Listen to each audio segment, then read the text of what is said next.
Berarti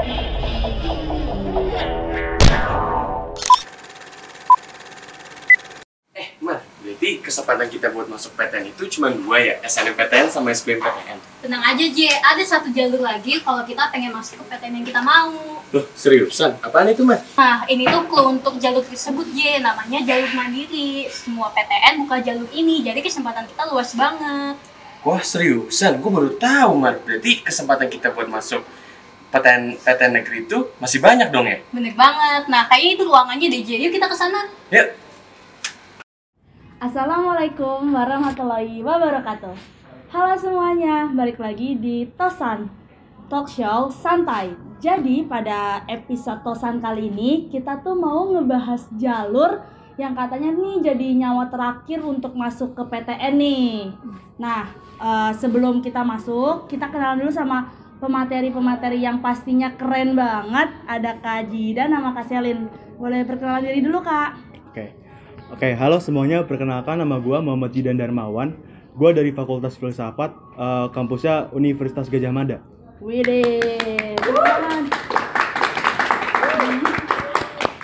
lanjut. Ya, halo semuanya, kenalin nama aku Selin Dendra Romandiza, aku dari Geodesi dan Geomatika ITB. Sebelum kita fokus ke jalur mandiri ini, kakak boleh nggak jelasin secara garis besar aja nih di prodi-prodi kakak ini lebih kemana nih ngarah mata kuliahnya, dan secara garis besar aja deh kak pokoknya. Siapa dulu nih? Boleh Kak Jidan dulu kali. Jidan dulu, oke. Kalau gue kan di filsafat ya. Kalau filsafat tuh berasal dari bahasa Yunani, yaitu dari philosophia. Philo yang artinya itu cinta, sophia itu artinya kebijaksanaan. Jadi kalau secara etimologisnya atau ilmu pengetahuannya itu cinta kebijaksanaan. Kalau dari Geodesi dan Geomatika sendiri itu tentang pengukuran secara fisika bumi kayak gitu. Jadi kayak mapping gitu, tentang mapping. Berarti kalau prodi kakak lebih masuk ke geografi gitu nggak sih kak? Iya, bisa dibilang gitu, kayak geografi tapi secara engineeringnya. Keren banget ya? Iya, keren banget tuh. Kak, Orang alumni SMA 4. Kita langsung masuk ke pertanyaan pertama ya kak. Untuk pertanyaan pertama nih, pasti dong sebelum masuk jalur mandiri kakak tuh pernah ikut SNM, SBM, apalagi kayaknya denger kakak berarti dapat kuota SNM nih tahun ini. Nah, boleh diceritain dulu nggak pengalaman SNM SBM-nya, ngambil di mana aja, dan kayak kenapa sih mutusin ngambil di prodi atau universitas itu? Ini tadi SNM aja atau sama SBM? SNM SBM deh berdua. SBM. Dua-duanya maksudnya. Gua itu ngambil SNM tuh ilmu pemerintahan Universitas Brawijaya. Itu gua ketolak. Terus gua daftar lagi tuh ilmu pemerintahan di UB dengan niatan pengennya balas dendam, tapi malah ketolak lagi. Terus kalau aku sendiri, aku dulu bucin banget sama teknik kimia. Cuman ya jadi SNM aku ambil teknik kimia, SBM juga aku ambil teknik kimia. Teknik kimia SBM itu aku ambil UGM sama Undip, nggak lolos juga. Tadi kakak di SBM pilihan keduanya apa kak? Aku ngambil antropologi. Di UB juga? Iya, UB juga. Kalau berarti kenapa nih kak dari SNM, SBM, terus-terusan milih UB? Kalau dari kenapa milih UB tuh karena ini track record dari SMA 4 kan, kelasnya tuh banyak banget yang lolos di UB tuh. Alumni kita. Jadi gue tuh berharapnya bakal lolos juga tuh di UB. Kayak punya peluang besar lah ya kira-kira. Oke. Terus dengan kayak udah dapat kuota SNM, ternyata gagal di SNM, gagal juga di SBM, dan ngeliat temen-temen yang bahkan gak dapet kuota SNM tuh lolos nih ternyata di SBM ya. Perasaannya gimana kak? Ketolak 2 kali langsung gitu. Kakak Celin dulu deh, boleh? Boleh. Dulu itu pas gak lolos SNM sih aku masih oke gitu, masih ada tahap.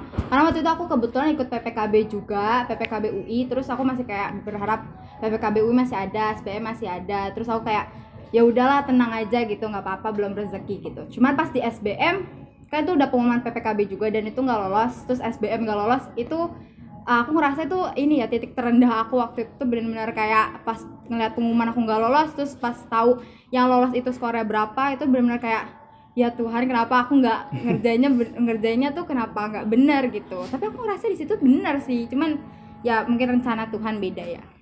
Tapi kalau dari kakaknya ngerasain kayak emang udah berpikiran karena emang belajarnya kurang giat atau emang belum rezeki aja nih menurut kakak nih?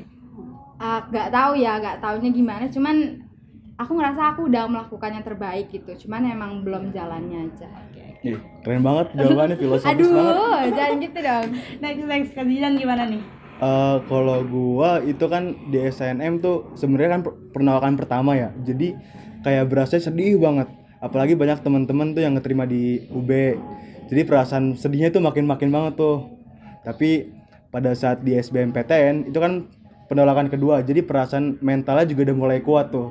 Jadi kayak ya udahlah biasa aja karena masih ada mandiri, jadi bisa mencoba lagi di next percobaan gitu. Berarti percobaan balas dendamnya gagal lagi. Gagal lagi tuh. Oke.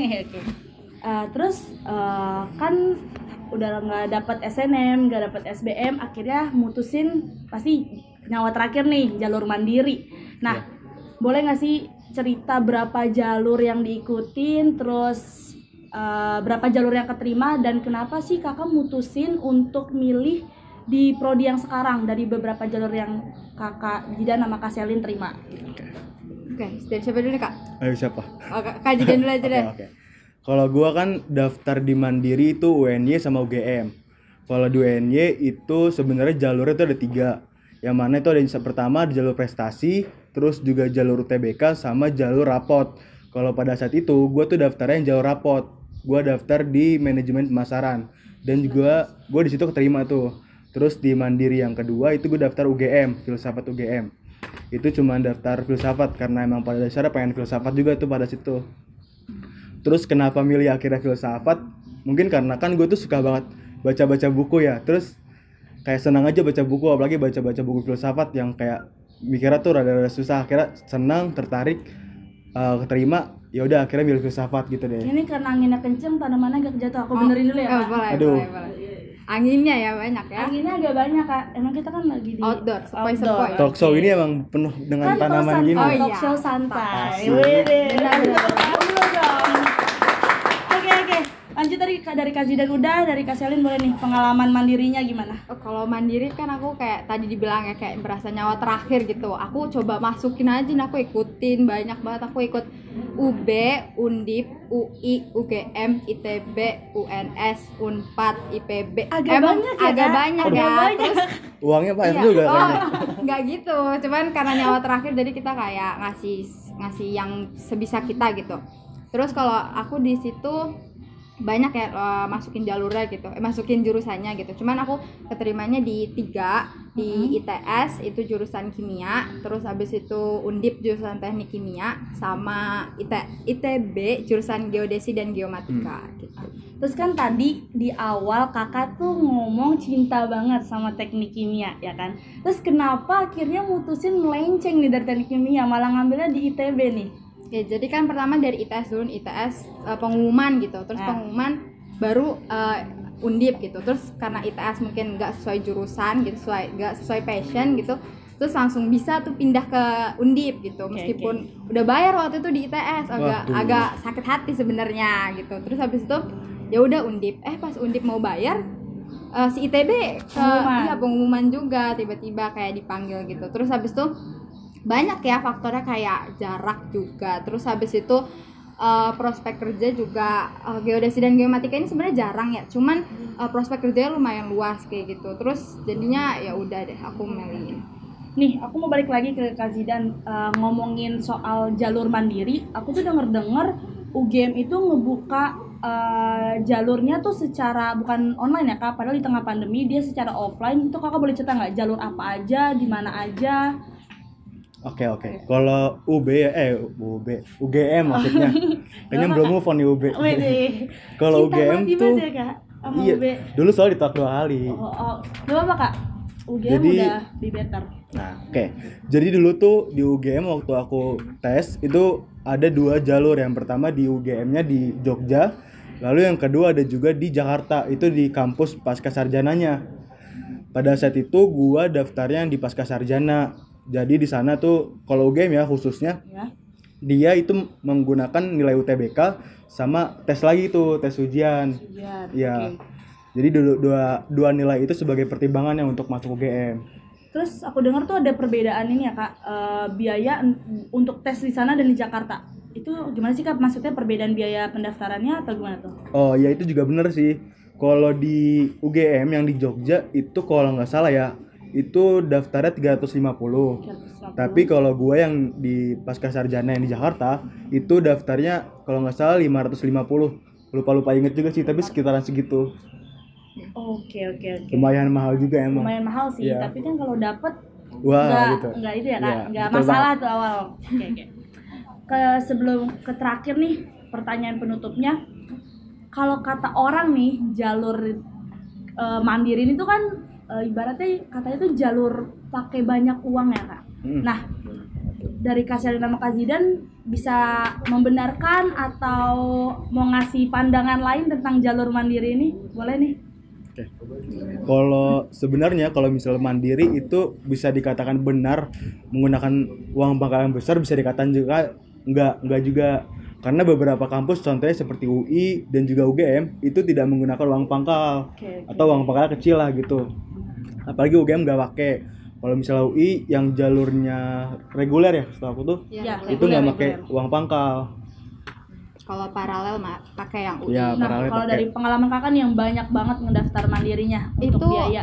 beda-beda ya. Jadi setiap universitas itu tergantung keputusannya masing-masing. Ada yang emang mematok kayak ngasih uang pangkal segini, tapi dikasih option gitu. Misalnya ada yang 40 juta atau 30 juta Wah, gitu. gede juga ya. Ya itu option. Contohnya misalnya Oke, gitu. oke. Cuman ada juga yang emang dia nggak masukin, dia nggak tulis gitu di awal.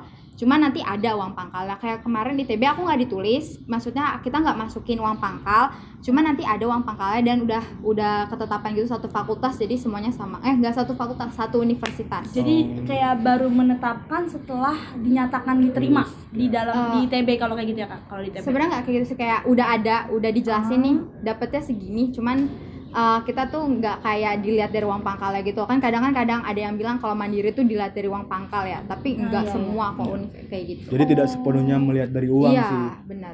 Oke. Terus di luar setelah diterimanya awalnya dulu nih, aku mau nanya kira-kira tuh untuk pendaftaran tiap mandiri tuh dibutuhkan kisaran harga berapa sih Kak untuk biaya pendaftarannya yang udah Kakak jalanin? Ya, kalau berdasarkan pengalaman aku ya itu dari 250 sampai 550. Ya.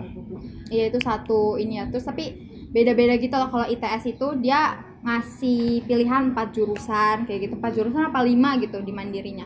Terus kalau tapi kebanyakan 2 sih, kebanyakan 2. Jadi kayak Tapi beberapa ada yang 4. iya, enggak ITS doang setahu aku. ITS. Iya. Oke. Terus tapi itu biasanya kalau dari yang kita lihat tuh tiap tahun berubah nggak sih Kak untuk biaya Ya, betul banget pendaftarannya? berubah. Bener banget. Jadi kayak mau nggak mau juga kalau untuk adik-adik ini harus tetap ngecek terus, Ya. up to date terus kalau untuk jalur-jalur mandiri ini. Oke Kak, untuk terakhir banget nih, bisa dong kesan sama pesannya untuk adik-adik Camaba 2022 biar makin mantep persiapannya. Kayak mungkin itu kayak tips and trick gak sih? Boleh tips and trick juga Oh, boleh. boleh. Kalau dari gue ya, sebelum kalian mengikuti ujian mandiri itu kenalin dulu bagaimana proses belajar kalian. Jadi kalian ketahui dulu proses belajar kalian, lalu gunakan digitalisasi dengan baik. Karena biasanya banyak banget tuh kayak Twitter, TikTok atau media sosial yang lain tuh menggunakan memberikan informasi-informasi yang bagus tuh di situ tentang mandiri, SBM atau yang lain gitu. Ya sama Telegram juga ya. Telegram iya, juga itu Telegram. pusatnya informasi sih kalau menurut aku. Terus juga ini kalian harus tahu juga ini mandiri yang ini tuh pakai jalur apa gitu. Misalnya ada yang UTBK, ada yang tes, ada yang pakai rapot aja gitu. Kalau kemarin aku lulus kemarin itu, kalau ITS itu kemarin dia pakai ada tes sama ada rapot. Terus kalau Undip itu ada tes aja dia. Terus kalau yang ITB itu dia cuma pakai nilai UTBK sama nilai rapot gitu. Jadi harus kenalin. Oh ya, kalau misalnya tadi kan ngomongin rapot ya, kalau rapot tuh kayaknya menurut kayak adik-adik semua kayaknya mendingan daftar yang rapot deh. Soalnya kan SMA 4 tuh akreditasinya juga bagus. Jadi kayaknya teman-teman kalau misalnya daftar lewat rapot kemungkinan buat lolosnya kayaknya lumayan bagus tuh, lumayan gede. Kalau di mandiri itu saran buat dari aku sih. Karena biasanya tuh kalau dari rapot itu dari pihak universitas itu ngelihat walaupun selain nilai rata-ratanya berarti rata-rata bisa didapat karena akreditasi sekolahnya juga bagus. Nah, gitu betul kan ya, banget Kak? tuh. Oke. Nih Kak, closing statement untuk adik-adiknya. Closing statement. Kasihin dulu deh, boleh. Closing Ada nggak, statement gini. Kalau misalnya kalian ngerasa jatuh nih di SNM, ini agak klise ya, cuman Oke. ya udahlah ya, kita mau coba bener dulu di akhir gitu. Agak klise, cuman kalau misalnya nih kalian ngerasa udah jatuh banget di SNM, SBM, jangan nyerah gitu. Meskipun aku kemarin tuh itu salah sih. Kemarin tuh aku nyerah gitu, ngerasa nyerah, itu jangan, karena aku pernah nemu kata-kata kayak gini. Tuhan itu ngehancurin rencana kalian sebelum rencana kalian ngehancurin diri kalian sendiri. Wih, Jadi keren banget. agak drama sih, cuman emang itu bener adanya gitu. Kita nggak tahu di belakang itu Allah udah nyiapin apa buat kita, kayak gitu. Tidak, mau nebeng aja closingnya gimana? Aduh. Ini Kasihin bagus ya, jadi ya kalau gak terbebani gitu. insecure. Iya. Kalau misalnya nih closing statement, mungkin apapun jurusan dan kampus yang nanti kalian pilih, kembangkan apa yang kalian pilih, karena dari situlah tempat itulah yang akan kalian kembangkan. Siapa tahu itu akan menjadi bermanfaat untuk kalian sendiri dan juga untuk orang lain. Widih.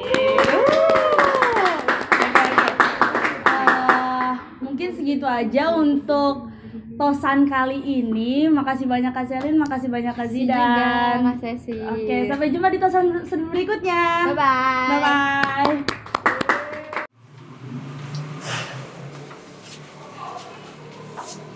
Wah, ternyata talk show tadi seru banget ya, Mar. Ngebuat gue bikin jadi semangat ya buat berjuang, buat dapetin perguruan tinggi yang gue mau. Bener banget, gue juga jadi makin semangat. Yuk kita berjuang bareng, Ji. Yuk, yaudah, yuk kita lanjut lagi ke ruang Yuk. selanjutnya.